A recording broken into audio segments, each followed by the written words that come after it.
Il est une heure où les secrets murmurent plus fort que les voix, où chaque silence semble cacher un nom oublié.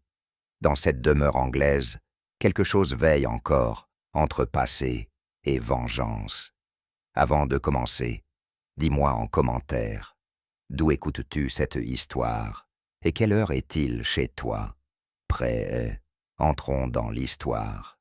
C'est par une matinée douce et sans heurts que j'appris l'intention de mon vieil ami, Hercule Poirot, de quitter Londres pour quelques jours.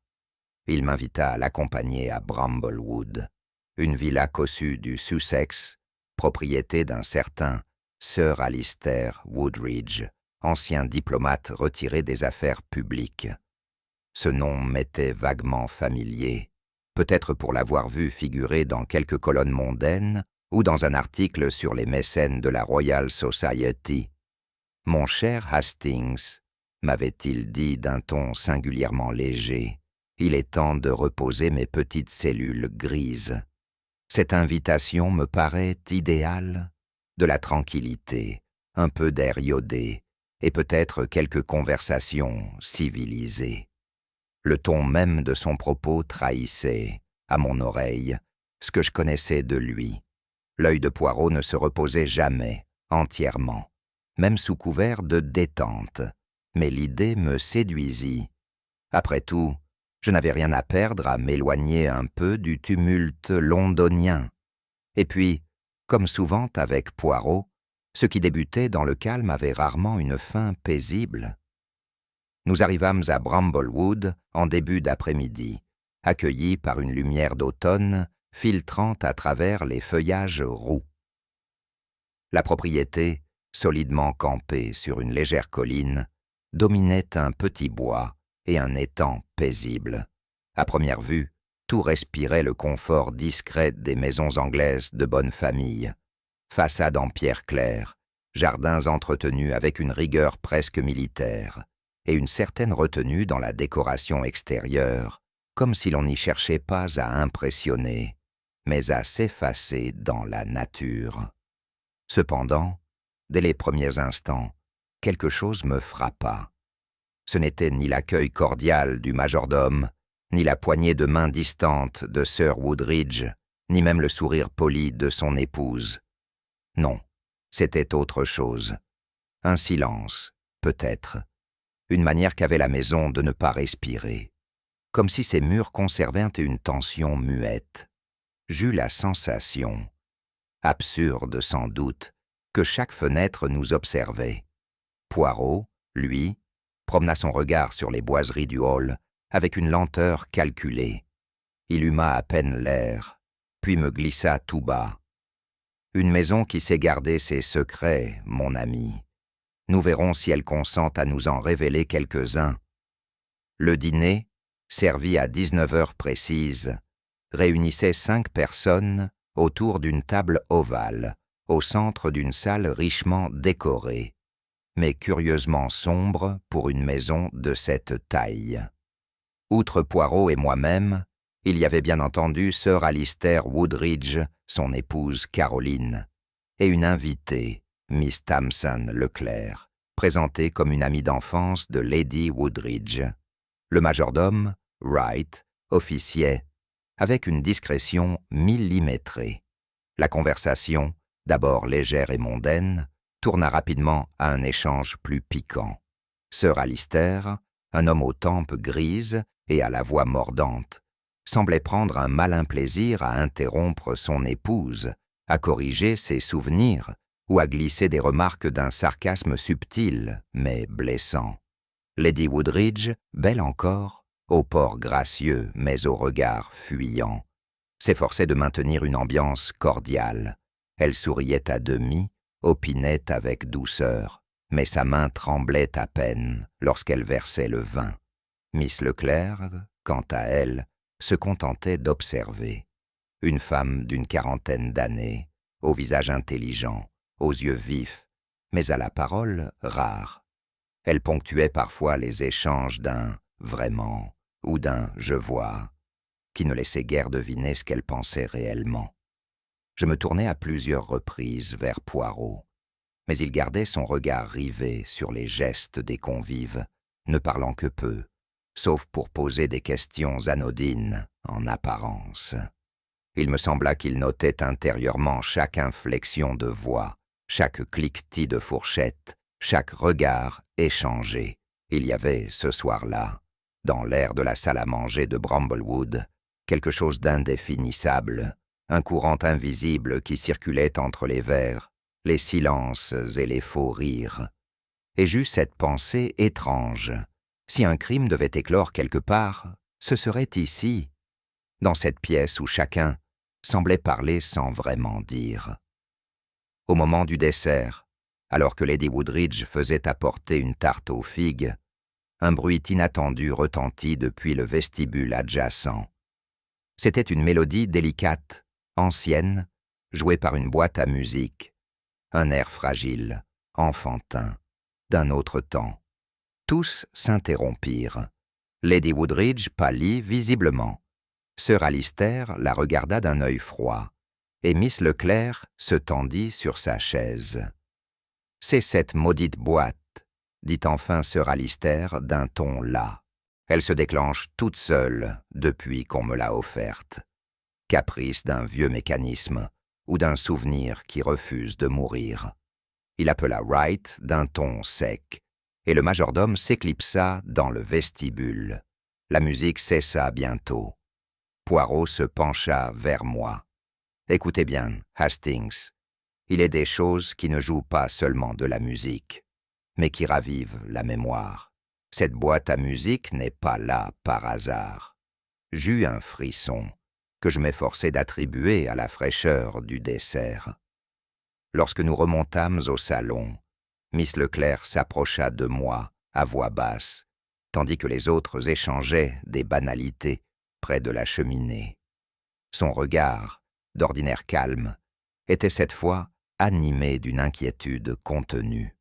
« Dites-moi, capitaine Hastings, connaissiez-vous bien Lady Woodridge avant aujourd'hui ?»« Pas le moins du monde, » répondis-je, un peu surpris. « Pourquoi cette question ?» Elle hésita, regarda furtivement en direction de Caroline Woodridge, puis reprit. « Caroline n'a jamais été très loquace, mais depuis mon arrivée ici, il y a 3 jours, elle me semble plus absente, comme si quelque chose en elle s'était fermé. Ce n'est pas seulement le deuil ou la lassitude, c'est autre chose, un silence plus profond, une sorte d'attente, peut-être. » Je tentais de comprendre ce qu'elle voulait dire, mais Poirot s'était approché, comme toujours, au moment exact. « Vous disiez, mademoiselle ?» s'enquit-il avec cette douceur qui cachait toujours une précision implacable. Miss Leclerc sourit, s'excusa de sa curiosité et se retira sous prétexte d'un léger mal de tête. Mais je sentis qu'elle n'avait pas tout dit. Poirot, lui, ne fit aucun commentaire. Il observe Lady Woodridge, toujours debout près de la cheminée, le regard perdu dans la danse du feu. Ses mains étaient jointes, trop serrées, et l'ombre portée de son profil paraissait plus lourde que son corps lui-même. Je compris alors que quelque chose, dans cette maison, allait rompre, et que la boîte à musique, ce soir, n'avait fait que souffler la première note d'une partition bien plus sombre. Je fus tiré de mon sommeil par un cri perçant, aigu, déchirant. Il transperça le silence matinal de la campagne comme un éclat de verre. Je me redressai dans le lit, le cœur battant, incapable de dire si j'étais encore dans un rêve. Un second cri, plus étouffé, suivi presque aussitôt, puis des pas précipités, le bruit d'une porte qu'on ouvre en mat, et une voix affolée, celle de Miss Leclerc, si je ne me trompais pas, appelant à l'aide. Je bondis hors du lit, attrapai ma robe de chambre et me précipitai dans le couloir. D'autres portes s'étaient ouvertes. Lady Woodridge, pâle comme un linceul, descendait déjà l'escalier, sa main serrée contre sa poitrine. Poirot, plus rapide que moi, était déjà en train de nouer son foulard, parfaitement coiffé comme si la panique ne pouvait l'atteindre. Nous suivîmes tous le majordome Wright, qui nous entraîna vers la serre. Le matin, jusque-là paisible, avait basculé dans une irréalité oppressante. J'ignorais ce que nous allions découvrir, mais je savais, à la tension dans la mâchoire de Poirot, que ce cri marquait un point de bascule. La tragédie venait de frapper Bramblewood. La porte de la serre, grande ouverte, laissait s'échapper une odeur mêlée de terre humide, de roses fanées et de quelque chose d'indéfinissable, une note âcre qui me serra la gorge. Sir Alister Woodridge gisait au sol, le visage tourné de côté, son corps tordu de manière incongrue, près d'une grande échelle de jardinage. Une vitre était brisée juste au-dessus de lui, et des éclats de verre parsemaient le sol. Wright, le majordome, s'était agenouillé près de lui, mais ne le touchait pas. Lady Woodridge poussa un gémissement étouffé et détourna les yeux. Miss Leclerc, blême, restait figée, les mains serrées contre sa bouche. Poirot s'approcha lentement du corps, s'agenouilla prudemment, puis se releva, sans rien dire, les yeux plissés. « Il est mort », murmura Wright, la nuque. « Elle est brisée. » Tout semblait indiquer un accident, une chute de l'échelle, un faux pas, un mauvais mouvement. Pourtant, un trouble me saisit. La scène avait quelque chose de trop net, trop figé. Le corps était tombé droit, les bras repliés, comme s'il s'était simplement laissé glisser. Pas d'éclat de lutte, pas de désordre dans les peaux ou les outils alentour. Poirot examinait les lieux, mais il ne commentait rien. Je savais que lorsqu'il se taisait ainsi, c'était qu'il engrangeait. La lumière du matin filtrait à travers les vitres embuées. Et au milieu de ce tableau presque pittoresque, la mort avait trouvé un silence parfait. Un silence d'une clarté dérangeante. La police locale arriva en moins d'une heure, dire. 2 agents en uniforme, un inspecteur plutôt affable et un jeune constable au visage plein de bonne volonté, mais visiblement peu formé à ce genre d'intervention. Après un rapide examen de la scène, l'inspecteur émit son verdict avec une assurance tranquille. Chute malheureuse, l'échelle était glissante à 7 heures. L'homme a dû grimper pour couper une branche ou déplacer un pot. Voyez ce ficus là-haut. Il a perdu l'équilibre, la tête a heurté le sol. Une fin brutale, mais accidentelle. Poirot n'intervint pas. Il hocha simplement la tête, les bras croisés. Mais je remarquai qu'il n'écoutait qu'à moitié les conclusions de l'inspecteur. Son attention semblait se concentrer sur un petit objet tombé dans la terre, à demi enterré sous une feuille flétrie. Quant à Lady Woodridge, elle écouta les déclarations policières sans réagir. Elle ne protesta pas, ne demanda pas de précision. Un détachement presque froid s'était emparé d'elle. Miss Leclerc, elle, ne cessait de fixer l'échelle, comme si elle s'attendait à la voir parler. Je notais ce détail. Aucun des membres de la maison ne paraissait surpris par la mort de Sir Woodridge. Bouleversé, oui, mais pas étonné. Et cela me parut étrange. Alors que l'inspecteur faisait rédiger son rapport par le constable, Poirot me fit signe discrètement de le suivre vers l'entrée du petit salon qui jouxtait la serre. Là, sur une étagère, trônait la boîte à musique, celle-là même qui avait interrompu le dîner la veille. Il posa un doigt sur le couvercle sans l'ouvrir et me lança un regard chargé de sens. « Mon ami, vous souvenez-vous de ce que nous avons entendu hier soir ?»« Bien sûr, répondis-je. Cette boîte s'est déclenchée toute seule. » Sir Woodridge s'en était à agacer. « Et ce matin, Hastings, lorsqu'a retenti le cri, avez-vous entendu ?» Je fronçai les sourcils, et puis cela me revint, comme un voile qui se lève. Oui, juste avant le cri, un air, ténu mais réel, s'était élevé dans l'air matinal. La boîte jouait, soufflai-je. Mais pourquoi? Poirot acquiesça lentement. C'est précisément la question. Cette boîte n'est pas à remonter manuellement. Elle est actionnée par un mécanisme de contact, glissé dans le socle. Un détecteur de pression rudimentaire, peut-être. Ce qui signifie... Il s'interrompit, fixant la porte de la serre. Qu'elle ne joue que lorsqu'on passe devant elle, ou lorsqu'une personne franchit un certain seuil. Je demeurais sans voix. Ce détail, minuscule en apparence, prenait soudain un poids considérable. Une mélodie déclenchée au moment du drame, une musique témoin, en quelque sorte. La mort, accompagnée d'un refrain oublié. Nous regagnâmes la bibliothèque, où Lady Woodridge et Miss Leclerc avaient été priées de se reposer. Le majordome, discret et rigide, avait apporté du thé. L'atmosphère restait suspendue, comme si le moindre mot risquait de briser quelque chose d'irréversible. Poirot demeurait pensif. Il sirotait sa tasse sans mot dire, le regard posé sur le vide. Je le connaissais trop bien pour ne pas reconnaître cet état. L'intuition venait de s'éveiller. Enfin, il se pencha vers moi et murmura. Hastings, le corps, la position, la chute supposée. Tout est trop propre, trop ordonné. Vous pensez que ce n'était pas un accident? Je pense que ce n'est pas conforme à la nature humaine. Un homme qui chute de manière brutale laisse des traces. Il bouscule, il tente de se rattraper, il déséquilibre les choses autour de lui. Ici, rien de cela. Tout est intact. Je restai silencieux. Et puis, cette boîte à musique, quel est ce goût soudain pour le macabre? L'objet est manifestement lié à un souvenir assez fort pour troubler Lady Woodridge, pour figer Miss Leclerc.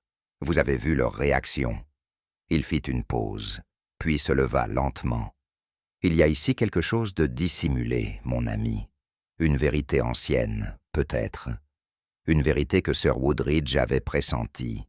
Et s'il avait menacé de la mettre à jour, cela aurait pu suffire à précipiter sa chute. Il se retourna vers moi, et je vis dans ses yeux cette lueur que je redoutais presque, celle de l'homme qui vient de flairer un crime. Le repos de Poirot venait de prendre fin. Le salon de Bramblewood avait retrouvé un calme apparent.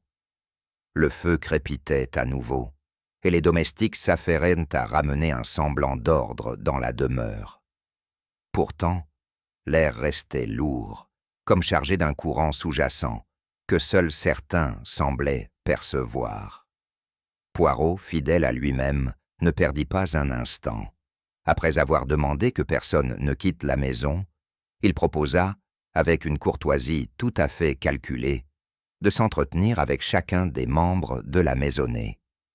Lady Woodridge accepta sans mot dire. Miss Leclerc s'inclina d'un bref signe de tête, et le majordome Wright attendit patiemment son tour, le dos droit comme une lame. Quant à moi, je pris place près de la fenêtre, carnet en main, conscient que, cette fois encore, j'assisterais à une mise en lumière progressive des ténèbres humaines. Poirot interrogea d'abord Wright.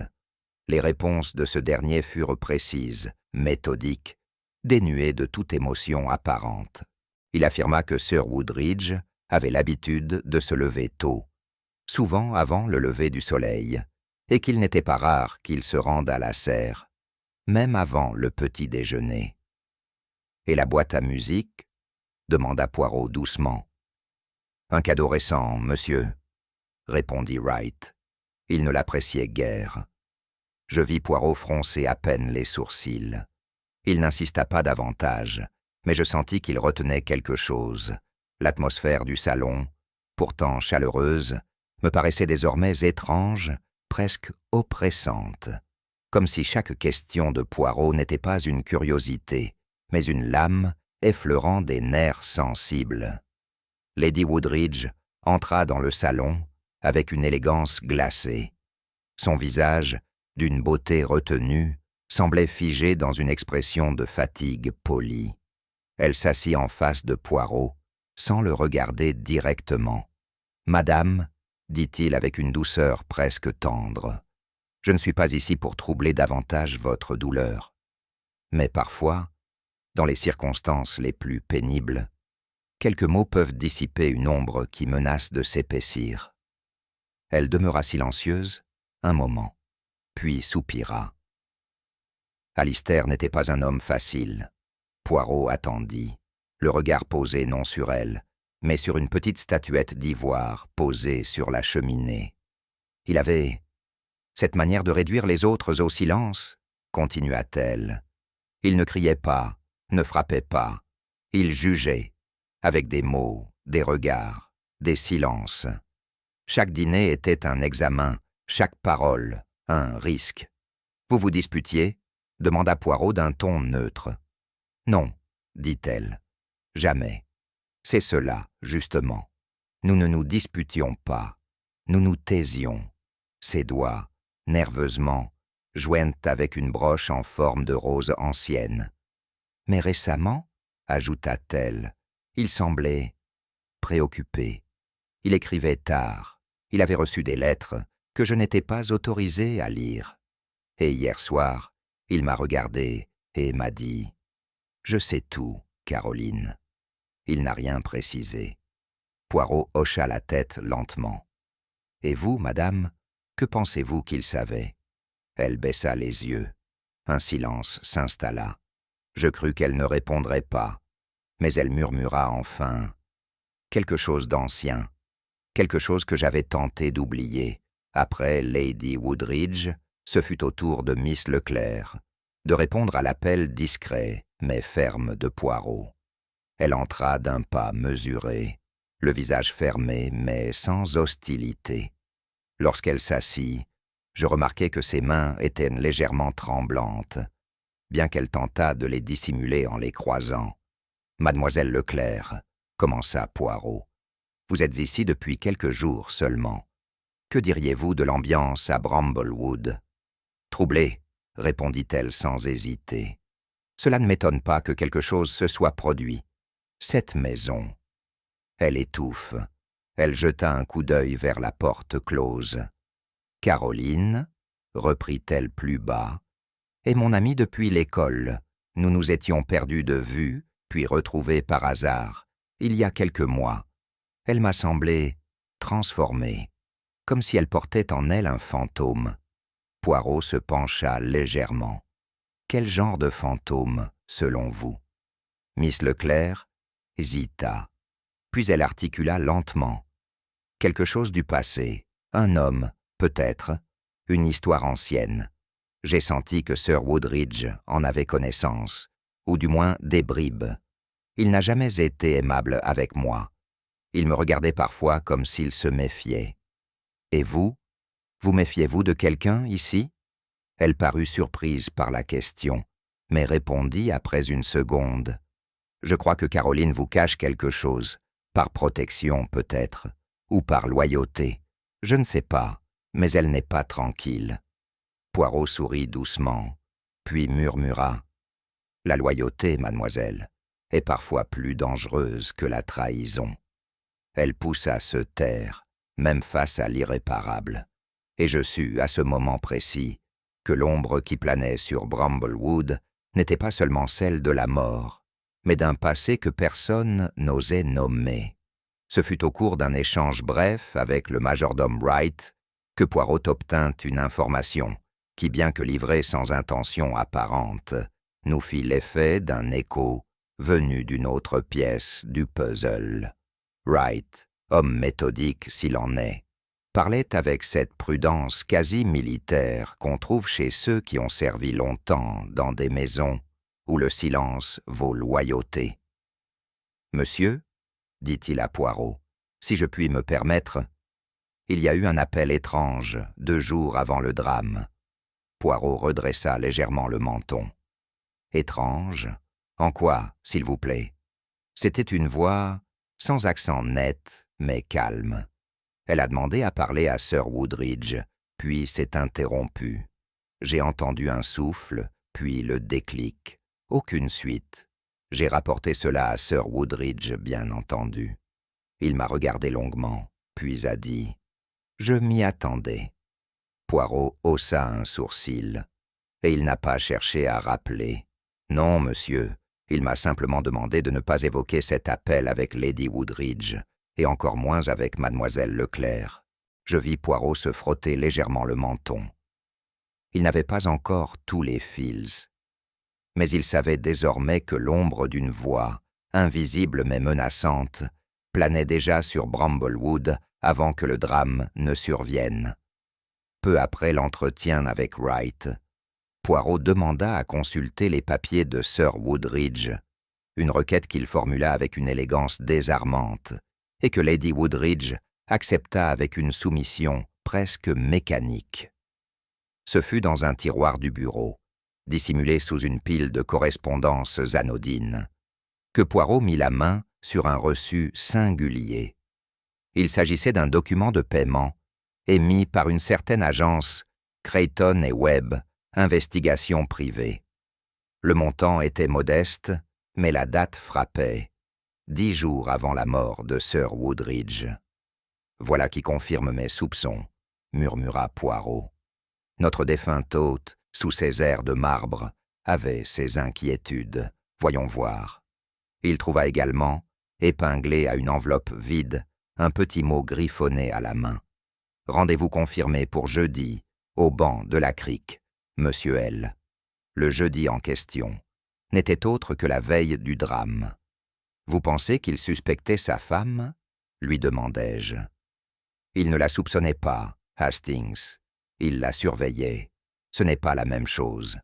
Je compris alors que Sir Woodridge, loin d'être simplement un homme distant, était devenu un homme inquiet, et que sa volonté de percer un secret ancien l'avait peut-être mené droit vers sa fin. Les choses prirent rapidement une tournure plus grave, lorsqu'il fut révélé, avec la discrétion feutrée qui caractérisait Poirot, que Sir Woodridge avait engagé un détective privé pour surveiller sa propre épouse. Les regards changèrent dans la maison. Lady Woodridge, jusque-là murée dans une dignité presque théâtrale, devint la cible invisible des soupçons. Même Miss Leclerc, pourtant sa confidente, sembla garder une certaine distance. Je la surpris en fin d'après-midi, observant Lady Woodridge d'un air trouble, comme si une fissure s'était ouverte dans sa loyauté. Poirot, lui, ne prononçait aucun mot accusateur. Il n'en avait nul besoin. Il savait que l'idée d'une épouse infidèle, espionnée par son mari, suffisait à faire glisser les esprits vers des conjectures dangereuses. Je tentai de rassurer Lady Woodridge, maladroitement sans doute, mais elle me répondit d'une voix basse, presque lasse. Quand la vérité commence à rôder, capitaine Hastings, elle ne s'arrête pas aux portes du chagrin. Je compris alors qu'elle se savait observée, et que ce regard posé sur elle, qu'il vienne du passé ou du présent, la poursuivait déjà depuis bien plus longtemps que nous ne pouvions l'imaginer. Je suivais Poirot dans la chambre du défunt, sans trop savoir ce qu'il cherchait, mais avec la certitude qu'il saurait le reconnaître au moment exact. Il inspectait les lieux avec minutie, s'arrêtant ici sur un cadre, là sur une statuette, effleurant le rebord d'un secrétaire, comme s'il y cherchait des traces invisibles. Puis, il s'immobilisa devant une petite armoire laquée.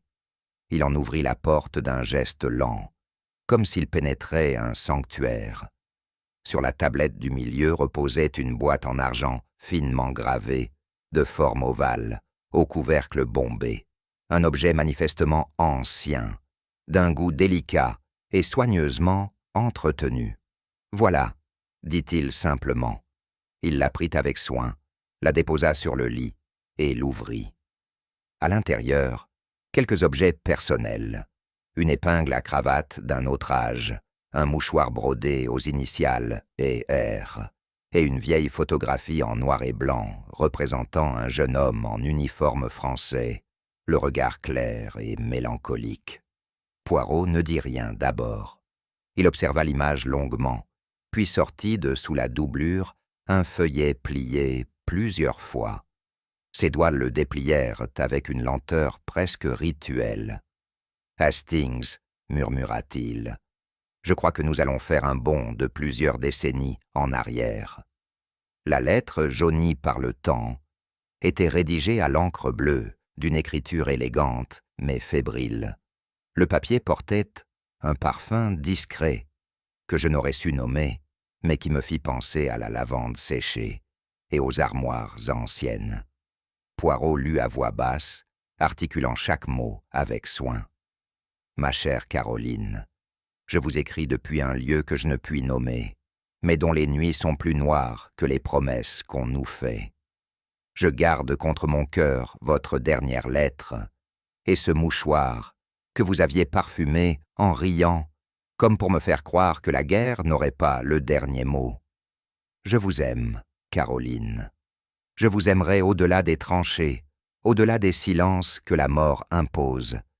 Si je ne reviens pas, souvenez-vous de cette boîte à musique, elle joue notre air, qu'elle vous console ou vous accuse, Émile. » Poirot replia le feuillet avec un soin extrême et le replaça dans la boîte. Il demeura pensif un instant. Il s'agit là d'une lettre d'adieu, mais aussi d'un testament émotionnel. Cette boîte à musique n'est pas un objet sentimental comme les autres, Hastings. Elle est un lien scellé par l'amour, par la guerre, et peut-être par la trahison. Je demeurai sans voix. Il y avait dans ces mots une intensité qui dépassait la simple histoire d'un amour perdu. On y sentait l'écho d'un serment non tenu, le poids d'un passé qui n'avait pas abdiqué. Caroline Woodridge, reprit Poirot d'un ton grave, a aimé un autre homme, et Sir Woodridge, à un moment ou à un autre, l'a su. Il fallut peu de temps à Poirot pour faire confirmer ce que la lettre laissait deviner. Une recherche dans les registres militaires français, que Wright facilita discrètement grâce à une connaissance locale, établit l'identité du mystérieux Émile R. Émile Rousseau, sous-lieutenant du 92e régiment d'infanterie, porté disparu en mai 1917 lors des combats de l'Aisne. Officiellement, expliqua Poirot, il n'a jamais été retrouvé, ni vivant, ni mort. Ce genre de disparition, c'est un vide. Et les vides, Hastings, attirent le mensonge comme les gouffres attirent les pierres.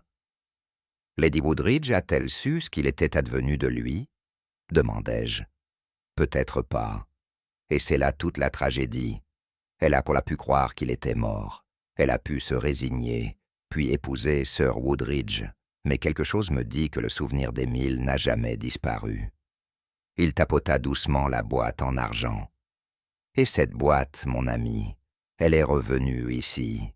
C'est cela qui m'intrigue, non pas qu'elle ait existé, mais qu'elle soit là, aujourd'hui, à Bramblewood. Je le regardai, soudain troublé. Vous pensez qu'elle lui a été renvoyée, ou offerte? La nuancée est subtile, mais essentielle. Poirot entreprit alors d'interroger discrètement le personnel. Ce fut auprès de Madame Brooks, la gouvernante, qu'il obtint la réponse qu'il cherchait.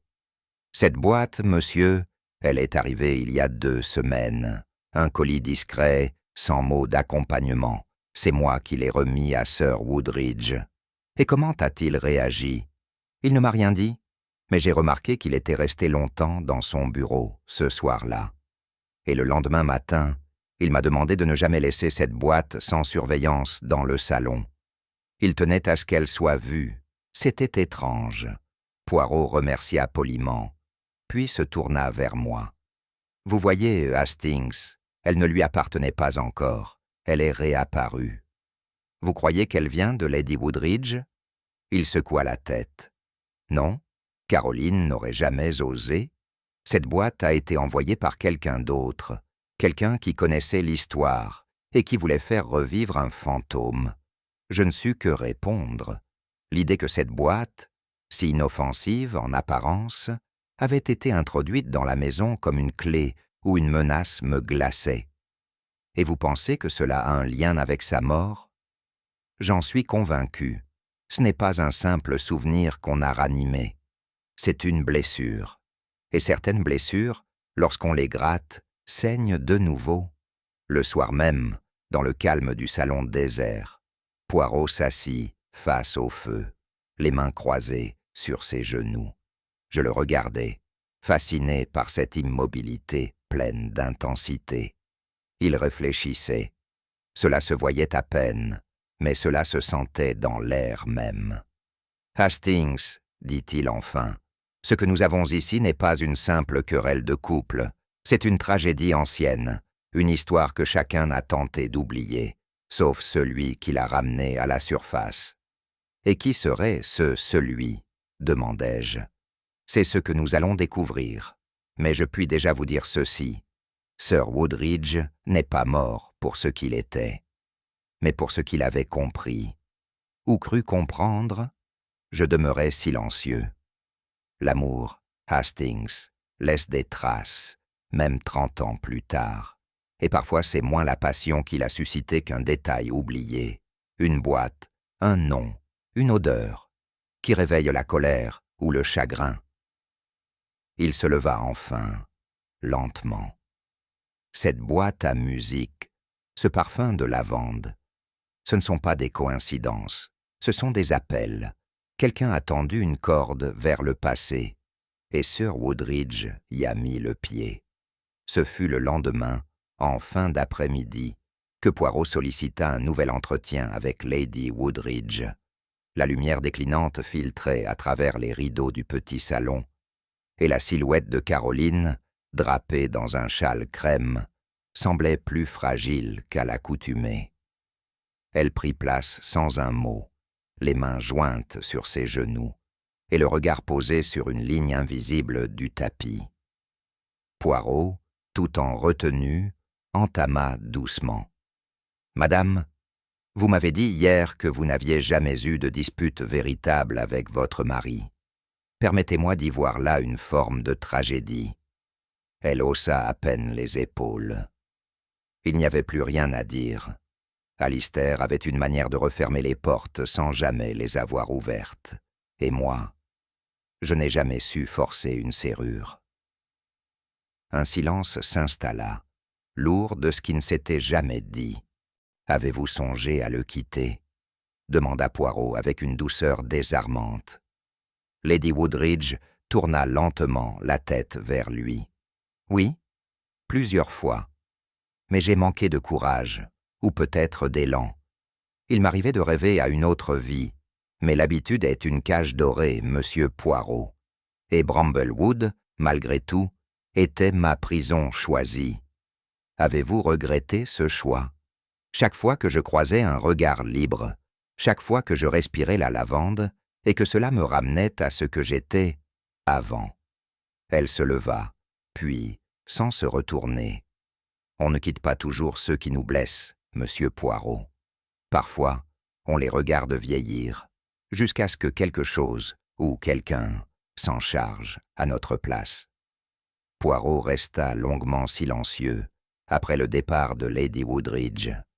Il ne me parla pas tout de suite. Ce ne fut qu'une heure plus tard, alors que nous marchions côte à côte dans le jardin en fin de journée, qu'il reprit le fil de ses pensées. « Elle m'a dit une chose que vous n'avez pas entendue, mon ami. Hier soir, alors qu'elle me raccompagnait vers la bibliothèque, elle s'est arrêtée net devant le miroir du couloir, et elle a murmuré, presque à elle-même. Il m'a regardé, et il a dit « Je sais tout sur Émile. » Je me figeais. « Vous êtes certain ?» Comme de la saveur du chocolat belge, je réfléchis. Ce nom, Émile, résonnait désormais comme un déclencheur. Il n'était plus seulement le souvenir d'un amour perdu. Il était devenu une menace. « Il l'a dit avec colère ?» demandai-je.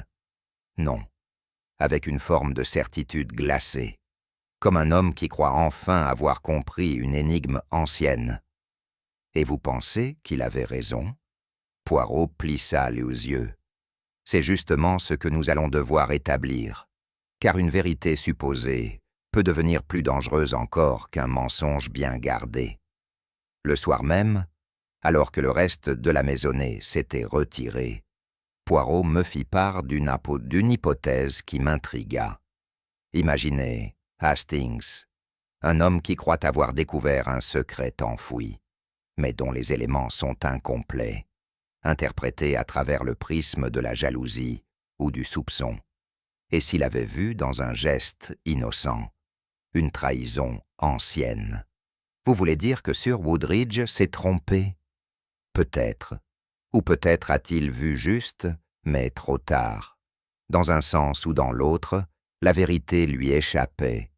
Je me souvenais de la boîte à musique, de cette lettre d'Émile. Et soudain, une question me traversa. Et si Sir Woodridge n'avait jamais été le destinataire de la boîte? Et si elle avait été envoyée à quelqu'un d'autre? Poirot sourit, cette fois sans ironie. Voilà une pensée digne d'un vrai détective, mon ami. Car oui, tout cela suppose une chose essentielle, que le passé n'a pas refait surface par hasard. Quelqu'un l'a convoqué, volontairement. Et cette personne pourrait ne pas être Lady Woodridge? Il acquiesça lentement. Tout à fait. Et c'est là que notre regard doit se déplacer. La nuit tomba sur Bramblewood, et le silence sembla recouvrir la maison d'un voile épais. J'avais du mal à trouver le sommeil. Quelque chose me troublait, sans que je parvienne à en cerner la source. Vers minuit, je quittai ma chambre pour descendre, boire un verre d'eau. En passant près du bureau, j'aperçus une lueur diffuse filtrant sous la porte, chose inhabituelle à cette heure. Je m'approchai sans bruit, mon instinct éveillé. La porte, entrebâillée, me permit de distinguer la silhouette de Miss Tamsin Leclerc, penchée sur le secrétaire du défunt. Elle fouillait méthodiquement les tiroirs, l'air fébrile, presque agité. Elle portait une robe de chambre sombre, et ses gestes, bien que discrets, trahissaient une nervosité contenue. Je m'éloignai sans me faire voir, et trouvai Poirot dans la bibliothèque, toujours éveillé, plongé dans un recueil de poèmes français. « Tamsin est dans le bureau », murmurai-je. Elle fouille. Il ne parut ni surpris ni alarmé. « Très bien, » dit-il simplement. La peur fait parler certains et agir d'autres. Il était temps qu'elle se montre. Je voulus demander ce qu'il comptait faire, mais il leva la main. « Patience, Hastings. L'aveu véritable ne vient jamais quand on le force. Il éclot quand il croit que plus personne ne regarde. » Le lendemain matin, Miss Leclerc apparut au petit-déjeuner, les traits tirés, le regard fuyant. Elle ne fit aucun commentaire sur son insomnie apparente, mais je sentis que son calme coutumier avait laissé place à une tension presque douloureuse. Poirot, lui, conserva une affabilité légère, mais je reconnaissais dans son sourire une attention accrue. Il ne la quittait pas des yeux. « Une nuit agitée, mademoiselle ?» demanda-t-il d'un ton presque jovial. Elle sursauta légèrement. « Je n'ai pas très bien dormi. L'air, peut-être. L'air, en effet, peut devenir lourd lorsqu'on porte en soi des souvenirs trop longtemps comprimés. » Elle ne répondit pas, mais ses mains se crispèrent autour de sa tasse. Plus tard, alors que nous étions seuls, je fis part à Poirot de mon impression. « Vous pensez que Tamsin pourrait être liée à toute cette affaire ?» Il acquiesça lentement. « J'ai longtemps observé Caroline, Hastings. Elle est lasse, brisée, mais elle ne ment pas. Pas de cette façon. Tamsin, en revanche, dissimule. Elle sait quelque chose, ou elle est venue d'ici dans un but précis. Vous croyez qu'elle en voulait à Sir Woodridge? Je crois qu'elle voulait raviver une vérité, et qu'elle ne s'attendait pas à ce qu'elle brûle aussi fort. Je compris que pour Poirot, la cible avait changé. Le doute s'était déplacé, et avec lui, tout l'équilibre de l'affaire. Ce matin-là, Poirot me demanda de le rejoindre près de la serre, à une heure encore brumeuse. Il observait l'entrée, les mains croisées dans le dos, avec une attention soutenue. « Hastings, dit-il sans détour, cette boîte à musique, elle ne se déclenche pas par hasard. » Je haussai un sourcil. « Vous pensez que ce n'est pas un simple défaut du mécanisme ?» Il secoua la tête avec douceur. « Non, non. J'ai passé la soirée d'hier à examiner son socle. Ce que j'y ai trouvé n'est pas un ressort désuet, mais un capteur de pression rudimentaire, un système très simple qui s'active dès qu'un certain seuil est franchi, ici, à l'entrée même de la serre. » Il me montra un petit dispositif de métal à peine visible, encastré dans le parquet. Ainsi donc, chaque fois qu'une personne franchit cette porte, la boîte joue. Exactement. Et elle ne joue que dans ce contexte précis. Je méditais cette révélation. La nuit du meurtre, la boîte s'était mise en marche, ce qui signifiait qu'au moment même où Sir Woodridge avait été tué, quelqu'un ou quelque chose était entré. « Mais qui ?» demandai-je. Poirot ne répondit pas tout de suite. Il s'agenouilla, effleura la surface du sol, puis déclara « La musique n'est pas là pour charmer. Elle est là pour signaler. Quelqu'un l'a placée ici, à dessein, comme un témoin sonore. Et ce témoin, mon ami, a parlé. » Je compris alors que cette mélodie douce, presque enfantine, n'était pas l'écho d'un souvenir, mais le cri discret d'un secret qu'on croyait enfoui. De retour dans la bibliothèque, Poirot me fit part d'une autre découverte qui, à ses yeux, n'avait rien d'anodin. « Hastings, » dit-il en posant un petit flacon sur la table, « reconnaissez-vous cette odeur ?» Je pris le flacon, en retirai le bouchon. Une senteur ancienne s'en échappa, douce, florale, légèrement poudrée. « Lavande, » répondis-je, « très classique. » Classique, certes, mais spécifique. Ce parfum, très particulier, est une ancienne composition française que portait un certain Émile Rousseau, selon les lettres conservées dans la boîte. Lady Woodridge le mentionnait comme le parfum de son souvenir. Je fronçai les sourcils. Et en quoi cela nous éclaire-t-il davantage ? Poirot sourit légèrement, puis sortit de son tiroir un morceau de tissu plié, une écharpe féminine, de laine fine, bleu pâle. Cette écharpe, trouvée dans la chambre de Miss Leclerc, porte encore la trace de ce parfum. Je l'ai fait confirmer ce matin par Wright, qui a eu la gentillesse de s'enquérir de quelques objets personnels. Je restais interdit. Tamsin, mais quel lien pourrait-elle avoir avec Émile ? Elle n'a jamais évoqué ce nom. Justement, mon ami, ce silence est plus parlant qu'un aveu. Elle connaissait ce parfum. Elle en a imprégné cette écharpe, peut-être inconsciemment, peut-être volontairement. Mais cela signifie une chose capitale. Ce n'est pas Lady Woodridge qui a ramené la mémoire d'Émile à Bramblewood. Il marqua une pause. C'est Tamsin, et cela change tout. Alors que les pièces du passé semblaient lentement s'assembler, Poirot reçut ce matin-là un télégramme discret, l'un de ceux qu'il savait faire parvenir sans que quiconque ne s'en doute. Il le lut silencieusement, les lèvres serrées, puis le tendit vers moi. L'homme que Sir Woodridge avait mandaté, ce détective de l'agence Creighton et Webb, il a disparu. Je blêmis. Disparu ? Littéralement. Son dernier rapport date de mercredi soir.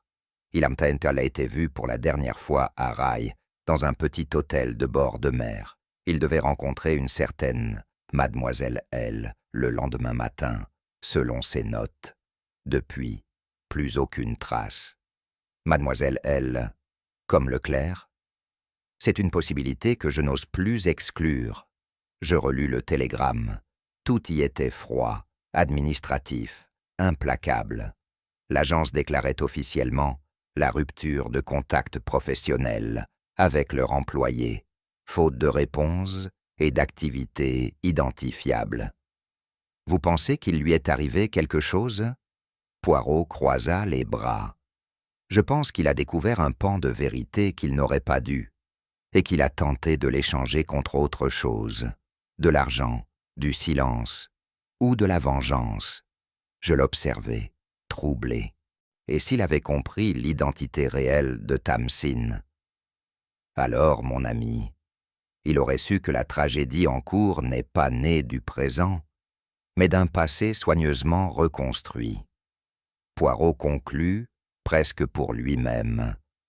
Quand un détective disparaît, Hastings, ce n'est pas toujours le crime qu'il a trouvé, c'est parfois la vérité. Les heures suivantes furent consacrées au silence et à l'observation. Je voyais Poirot marcher dans les couloirs de Bramblewood comme un homme en prière, chaque pas pesé, chaque regard calculé. Il ne parlait presque plus, mais je percevais dans son attitude une tension croissante, comme si quelque chose se cristallisait lentement dans son esprit. Il dressa sur une feuille une liste.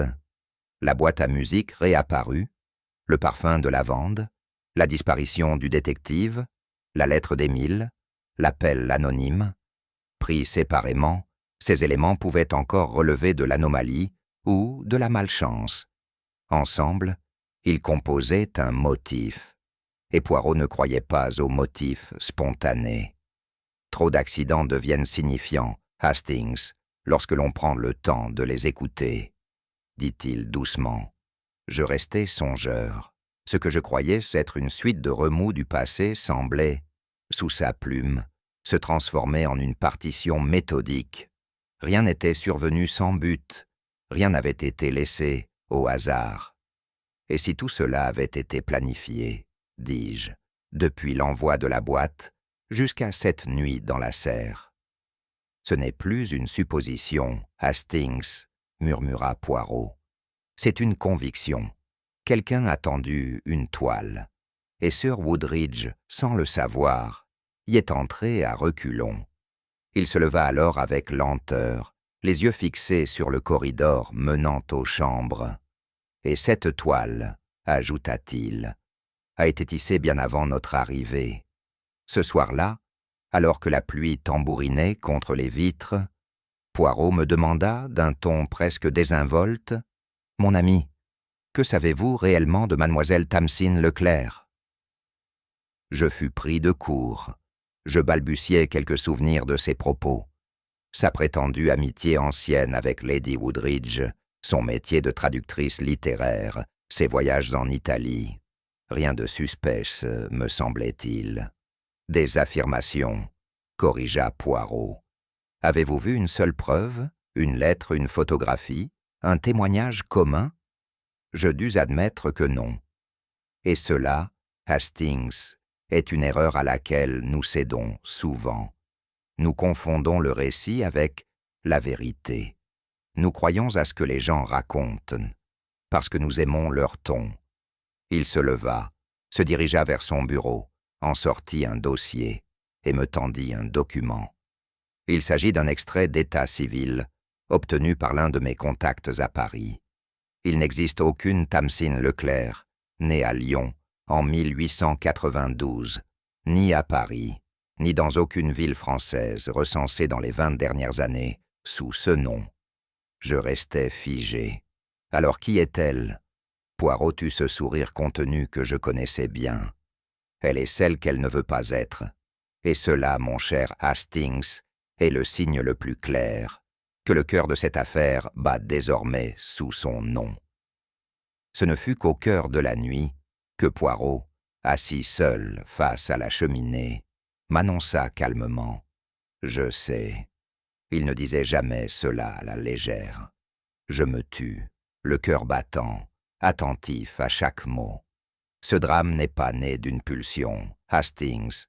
Il a été cousu avec la patience d'un brodeur.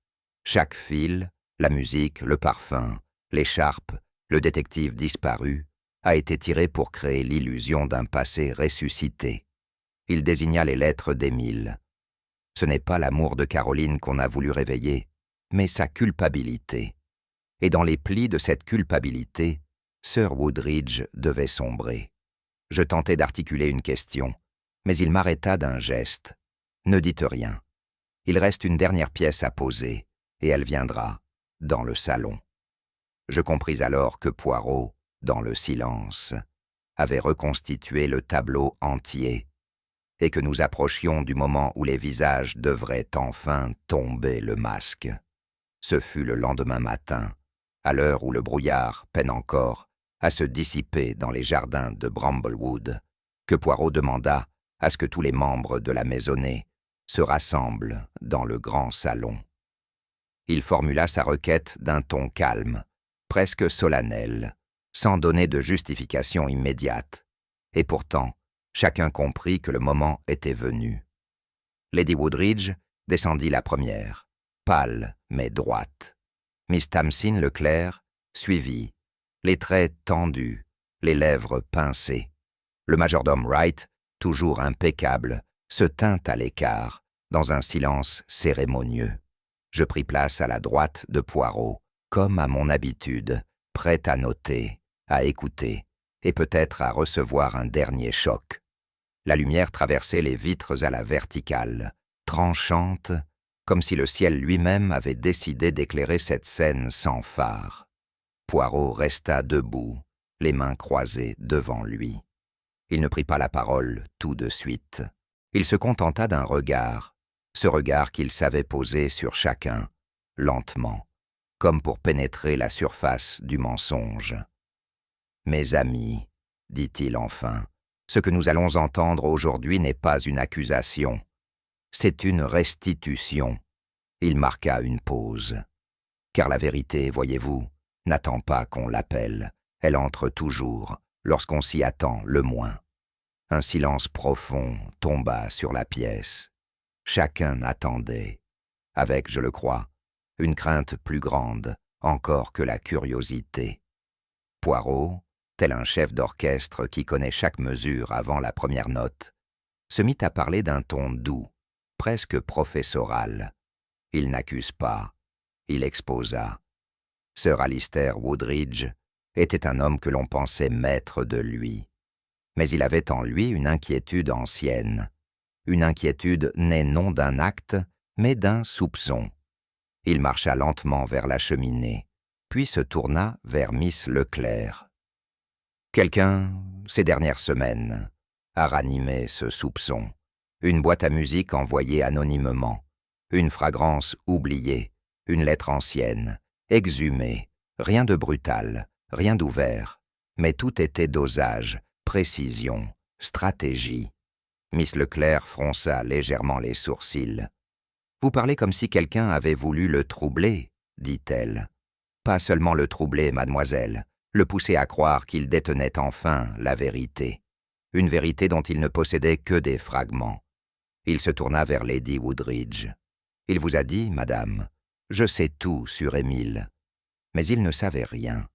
Ce qu'il croyait avoir découvert, on le lui avait fait croire. « Par qui ?» murmura-t-elle. Poirot ne répondit pas tout de suite. Il laissa le silence remplir la pièce, puis ajouta simplement « L'élégance d'un piège, madame, réside toujours dans le fait qu'il ressemble à un souvenir. » Émile Rousseau, poursuivit Poirot, disparu en 1917 dans les tranchées de l'Aisne, n'a jamais été retrouvé. Mais son nom, son visage, son parfum et ses lettres ont survécu. Il sortit la vieille photographie de la boîte en argent et la posa doucement sur la table. Ce jeune homme, vous le reconnaissez tous, mais certains plus intimement que d'autres. Puis il se tourna lentement vers Miss Leclerc. « Vous avez dit, mademoiselle, être l'amie d'enfance de Lady Woodridge, mais vous n'avez jamais montré de lettres, jamais évoqué d'enseignante, de souvenirs communs précis. Vous vous êtes toujours contenté de rôder, comme une ombre, familière, mais sans racines. » Tamsin ne répondit pas. Ses mains étaient immobiles, ses yeux braqués sur la photographie. « Ce jeune homme, reprit Poirot, était votre frère. Le silence fut si dense qu'on aurait pu entendre battre une pensée. « Vous êtes né Tamsin Rousseau? Vous avez perdu votre frère pendant la guerre, et vous n'avez jamais accepté ce vide. Vous saviez, vous avez toujours su qu'il avait aimé une femme, et cette femme n'était pas votre mère, ni votre sœur, mais Caroline. » Lady Woodridge ferma les yeux, lentement. Poirot continua. « Vous avez passé 30 ans à chercher, à comprendre, à vous approcher d'elle, et quand vous avez su, enfin, ce qu'elle était devenue, vous avez trouvé l'occasion d'exhumer le passé. » Il regarda Tamsin avec une compassion presque douloureuse. « Vous ne l'avez pas tuée par haine, mais pour forcer une reconnaissance, un aveu, une blessure. » La boîte à musique, reprit Poirot. Vous ne l'avez pas envoyée comme un souvenir doux. Vous l'avez envoyée comme une clé. Vous saviez qu'elle appartenait autrefois à votre frère. Vous saviez qu'elle réveillerait chez Lady Woodridge quelque chose de plus fort que la mémoire. La culpabilité. Tamsin ouvrit la bouche. Aucun mot n'en sortit. Et Sir Woodridge, poursuivit Poirot, n'a pas compris la signification véritable de cette musique. Il n'y a vu qu'un signe. Il a cru que son épouse lui avait menti, qu'un amant oublié refaisait surface. Vous l'avez mené jusqu'au bord du soupçon. Et c'est là, mademoiselle, que la panique vous a gagné. Il s'approche, toujours sans hostilité. Le détective avait découvert votre véritable identité. Il a voulu négocier, peut-être menacer. Vous avez devancé son rapport, et lorsque Sir Woodridge a annoncé qu'il allait tout confronter, vous avez paniqué. Tamsin leva les yeux. Ils étaient pleins d'eau, mais pas de déni. « Ce n'était pas prévu, » murmura-t-elle. « Je voulais qu'il sache, qu'elle sache, mais il m'a saisi, il a crié, je l'ai poussé. » Poirot s'inclina doucement, et il est tombé, sans que vous l'ayez voulu ainsi. Mais le passé, mademoiselle, n'est jamais une arme inoffensive. Un silence suivi d'un souffle. L'histoire venait de s'ouvrir entièrement et de refermer son piège. La voix de Tamsin s'était brisée. Un souffle à peine articulé, comme si les mots eux-mêmes redoutaient de sortir. « Ce n'était pas prémédité, » murmura-t-elle. « Pas comme ça. » Poirot ne montra ni rudesse, ni indulgence. Seulement cette neutralité étrange, presque bienveillante, qui précédait chez lui l'ultime clarification. « Mademoiselle, » dit-il doucement, « vous avez cherché la reconnaissance d'un drame que le monde avait oublié. Vous avez pénétré cette maison non pas avec une arme, mais avec un souvenir. Et quand ce souvenir a échappé à votre contrôle, vous avez agi, non par volonté de tuer, mais par peur de perdre, une fois encore, le fil du passé. » Elle acquiesça à peine. Ses mains, blanches, se serrèrent sur ses genoux, comme si elle tentait de contenir ce qui ne pouvait plus l'être. « Le détective privé, » continua Poirot, « avait vu clair en vous. Il vous a rencontré à Londres, dans un café discret de Soho. Il a compris votre nom véritable. Il vous a dit qu'il enverrait son rapport à Sir Woodridge dans les 48 heures. Il n'a jamais eu le temps, souffla-t-elle. Non, parce que vous êtes revenu ici avant lui. Et lorsque ce soir-là, Sir Woodridge a parlé à voix haute. Je sais tout sur Émile. Vous avez cru que le rapport était arrivé, que la vérité allait vous échapper une seconde fois. Alors, vous êtes allé le trouver, pour qu'il vous écoute, pour qu'il entende votre version, avant l'autre. » Poirot fit un pas. Il n'y avait plus de tension, plus de fureur, seulement une résignation calme. Mais l'émotion l'a saisi, il vous a repoussé, il a crié, et dans ce cri, c'est le monde entier qui s'est effondré en vous. Alors, vous avez agi. Tamsin baissa les yeux. Oui, j'ai poussé, sans penser, sans mesurer. Le silence qui suivit cette phrase fut différent. Non plus celui de l'incrédulité, mais celui d'une tristesse collective. Poirot reprit, sa voix plus douce, comme si l'on parlait désormais à une blessure, non à une coupable. Ce n'est pas le meurtre qui vous a conduite ici, c'est l'humiliation d'un passé rejeté, la loyauté envers un frère disparu, et l'intolérable idée qu'une femme ait pu l'aimer, puis l'oublier. Lady Woodridge ne bougea pas, mais son visage, d'ordinaire si sculpté dans la retenue, semblait vaciller. « Je ne voulais pas lui faire de mal, » dit Tamsin. « Je voulais qu'elle sache, qu'elle sente, ne serait-ce qu'un instant, ce que nous avions perdu, que cette guerre ne soit pas seulement un nom sur un monument. » « Et pourtant, » dit Poirot, « vous l'avez rendue prisonnière. Vous avez enfermé sa conscience dans une boîte à musique. » Il s'arrêta, puis « Le pardon est une chimère pour ceux qui n'ont jamais souffert, mademoiselle. Mais la vérité, elle, existe même pour ceux qui l'ont repoussée. Je crus, à cet instant précis, que même Lady Woodridge aurait voulu dire quelque chose, mais les mots, parfois, ne surviennent que lorsqu'ils ne servent plus à rien. Tamsin restait droite, digne, presque tragique. Elle ne demanda pas pardon. Elle ne protesta pas non plus, car elle savait que ce n'était pas un procès, mais une révélation. Personne ne bougea, pas même Wright, dont le visage d'ordinaire impassible semblait trahi par une ombre de compassion. Je crois que chacun, dans cette pièce, avait vieilli de quelques années. La boîte à musique n'émettait plus aucun son. Elle était là, muette, comme une relique d'une époque révolue, ou comme le dernier témoin d'un amour que l'histoire avait tenté d'engloutir. Poirot se tourna vers moi.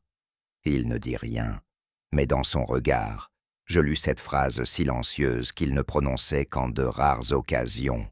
Ce n'était pas le crime qui comptait, Hastings, c'était la douleur derrière.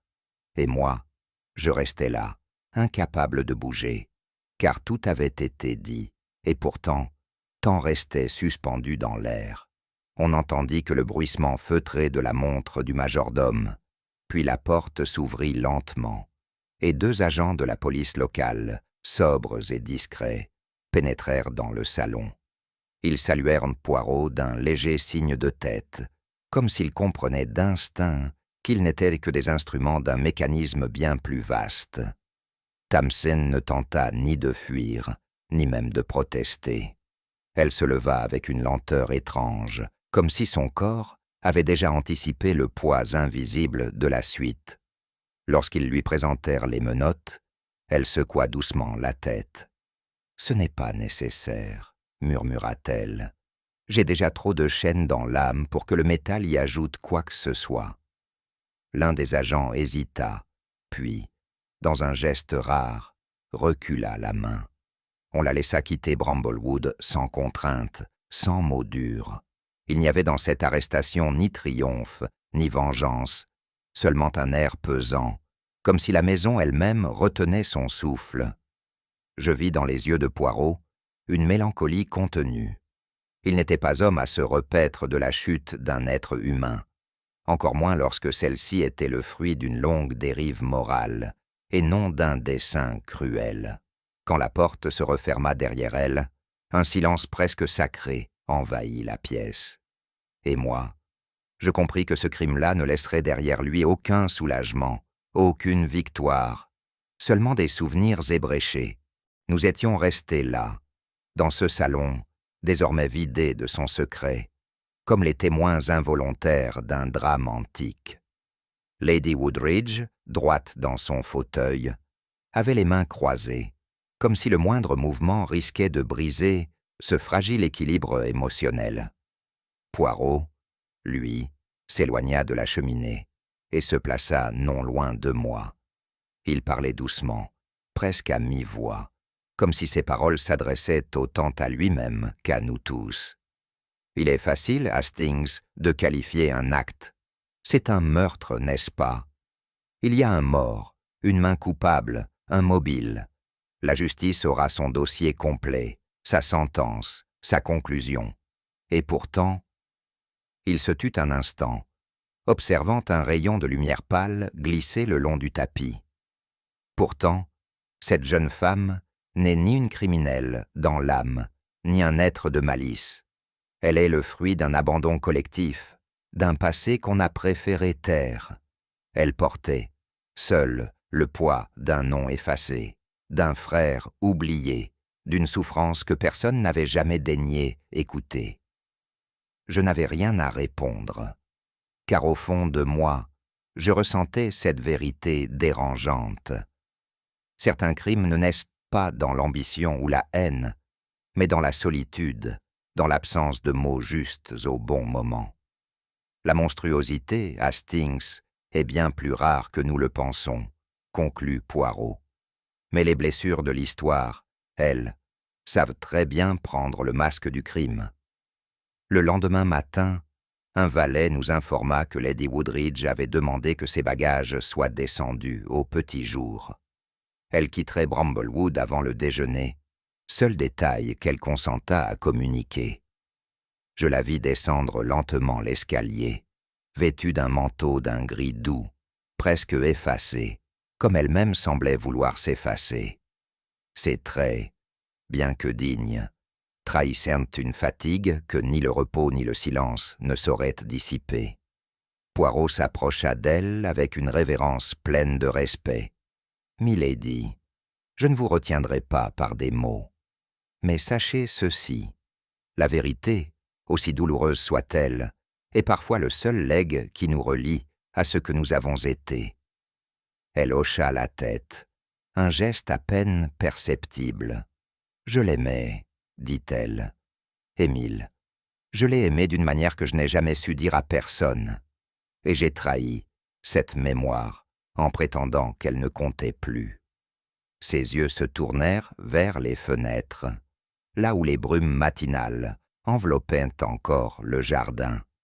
Puis, Bramblewood ne sera plus jamais ce qu'il a été, ni pour moi, ni pour personne. Elle prit la main de Poirot entre les siennes, et sans un mot de plus, elle s'éloigna. Je ne sus jamais si elle ressentit du soulagement en quittant cette maison, ou si c'était le poids de tous les regrets qui l'accompagnaient. Mais je compris que, désormais, rien ne serait plus jamais figé dans le silence. Lorsque nous quittâmes Bramblewood à notre tour, le ciel était chargé, lourd de cette grisaille, anglaise si typique, comme si même le temps lui-même refusait l'indifférence. Dans le fiacre qui nous ramenait vers le village, je me tournai vers Poirot.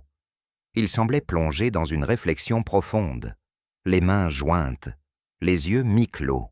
« Cette affaire, dis-je enfin, avait tout pour devenir une énigme classique, mais elle m'a laissé, comment dire, désemparé. » Il ouvrit les yeux et me lança un regard doux, presque compatissant. « C'est parce qu'elle ne relevait pas seulement du crime, mon ami. Elle relevait de l'âme, et l'âme, elle, n'obéit pas aux lois des tribunaux. » Je restais silencieux. Il y a, Hastings, la justice des hommes, celle qui juge, punit, absout.